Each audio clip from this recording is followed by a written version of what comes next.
అందమై ఈ గాలిలో గంధమై నా తోటలో చైత్రమై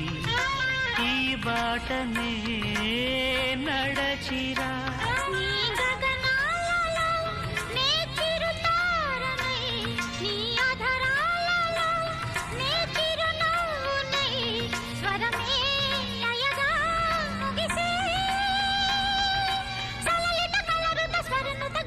గమకము తెలియకని కీరవాణి చిలకల కలకల పాడలేదు వలపులే తెలుపగా ఇలా రాలిన పువ్వులు వెదజల్లిన తావుల అలికిడి ఎరుగని పిలుపుల అలిగిన మంజుల వాణి కీరవాణి చిలకల